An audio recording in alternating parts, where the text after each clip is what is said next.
বাধা দিচ্ছে, সেখানে মাইনরিটি কমিউনিটিকে আসতে দেওয়া হচ্ছে না, বাধা দেওয়া হচ্ছে।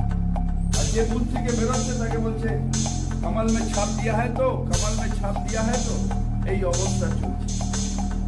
দ্বিতীয়ত গোঘাট মারধর করা, सीआरपीएफ डायरेक्टली সেখানে বলছে যে कमल का फूल में फोड़ दो, कमल का फूल में फोड़ दो।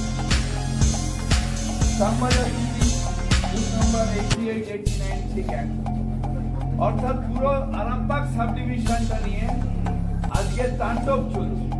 আজকে সেখানে ভোট করতে দেবে না, বিজেপি আর সেন্ট্রাল ফোর্স একত্রিত হয়েছে, আর ইলেকশন কমিশন সেই একত্রিত করার প্রক্রিয়াটা করছে। তিনি দয়া এসছেন আরএসএস এর নেটওয়ার্কে এসে প্রথমবারই কোনো আন্দোলন ছাড়াই চিফ মিনিস্টার হয়েছেন, তারপরে আবার শুধু টাকার বলে আর এজেন্সি দিয়ে চারিদিকে প্রচার করে প্রাইম মিনিস্টার ডাইরেক্ট হয়েছেন।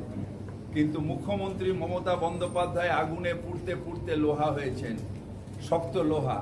অনেক আন্দোলনের ফল হচ্ছেন মমতা বন্দ্যোপাধ্যায়, এটা যেন বিজেপি ভুলে না। যে প্রথম দুদফা নির্বাচনে 48টা সিট তৃণমূল কংগ্রেস পেয়ে গেছে, দ্বিতীয়বারের থেকে পুরো সেন্ট্রাল ফোর্স যারা ওদের দাসত্বে বিশ্বাস করে সেই সব ফোর্সকে বাছাই করে অমিত শাহ নিয়ে এসে এখানে পাঠিয়েছে, এবং তারা আজকে সেন্ট্রাল ফোর্স নয় বিজেপির ক্যাডারের মতন ব্যবহার করছে। যেহেতু 48টা আসন আমরা জিতে গেছি, তাই ভয়ে এখন বিজেপি এইটা করছে, তার পায়ের তলায় মাটি নেই, বুঝতে পেরেছি। এমন একটা পরিস্থিতি রেখেছিল যে পশ্চিমবঙ্গে নির্বাচন শান্তিপূর্ণ হয় না, পশ্চিমবঙ্গে গণতন্ত্র নেই, তাই এখানে 8 দফা নির্বাচন করতে হচ্ছে। কিন্তু 8 দফা নির্বাচন করার পরেও যে সেন্ট্রাল ফোর্সকে নিয়ে এসে প্রায় পশ্চিমবঙ্গ ভরিয়ে দিয়েছে, তারা ডাইরেক্টলি বিজেপির এজেন্ট হিসেবে কাজ করছে। তারা বিভিন্ন বুথে পদ্মফুলকে ভোট দাও, এইভাবে সেন্ট্রাল ফোর্স ডাইরেক্টলি বলছে। আমি চেষ্টা করেছিলাম বিবেক দুবে সাহেবের সাথে যোগাযোগ করার, কিন্তু হয়তো উনি নির্বাচন প্রক্রিয়ায় ব্যস্ত আছেন, সময় পাইনি, মানে আমি লাইন পাইনি। তাই আমি এখানে এসেছিলাম সিওর কাছে এই কমপ্লেনটা জমা দিতে, যে আজকে আমাদের একজন মহিলা ক্যান্ডিডেট, তাকে বাঁশ দিয়ে পেটানো, তার প্রায় প্রাণহানি হলো। একটা রড মারতে গেছিল, বাই চান্স তার যে পার্সোনাল সিকিউরিটি সে আটকে দিয়েছে বলে রডটা মাথায় পড়ে, খাসুয়া দিয়ে তাকে তাড়া করা হয়েছে।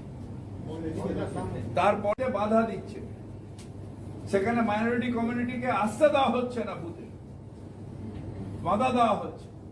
আর যে বুথ থেকে বেরোচ্ছে তাকে বলছে কমল মে ছাপ দিয়া হয় তো, কমল মে ছাপ দিয়া হয় তো, এই অবস্থা চলছে। দ্বিতীয়ত গোঘাটে পশ্চিম পাড়া জিপি বুথ নাম্বার 124 সেই বুথে আমাদের এজেন্টকে মারধর করে বার করে দেয়। এজেন্টকে, আমাদের যে পোলিং এজেন্ট, তাকে মারধর করা হচ্ছে। सीआरपीएफ डायरेक्टली সেখানে বলছে যে कमल का फूल में ভোট दो, कमल का फूल में ভোট दो। শ্যামবাজার জিপি বুথ নাম্বার 88, 89 ঠিক এক, অর্থাৎ পুরো আরামবাগ সাব ডিভিশনটা নিয়ে আজকে তাণ্ডব চলছে। আজকে সেখানে ভোট করতে দেবে না, বিজেপি আর সেন্ট্রাল ফোর্স একত্রিত হয়েছে, আর ইলেকশন কমিশন সেই একত্রিত করার প্রক্রিয়াটা করছে। গণতন্ত্র নেই। তবুও বলছি, তৃণমূল কংগ্রেস জিতছে। যে পর্যন্ত ভোটটা হয়েছিল 60টা, সেখানে 48টা আসনে তৃণমূল কংগ্রেস জিতে গেছে। মমতা বন্দ্যোপাধ্যায় নন্দীগ্রামে এত ঝামেলার পরেও, এত সিআরপিএফ তাণ্ডব আমাদের তাড়ানোর পরেও 50,000 ভোটে মমতা ব্যানার্জি জিতে গেছে, 50,000 ভোটে জিতে গেছে। 2 তারিখে রেজাল্ট বেরোলে আপনারা এখন লিখছেন, 2 তারিখে রেজাল্ট বেরোলে মিলিয়ে নেবেন।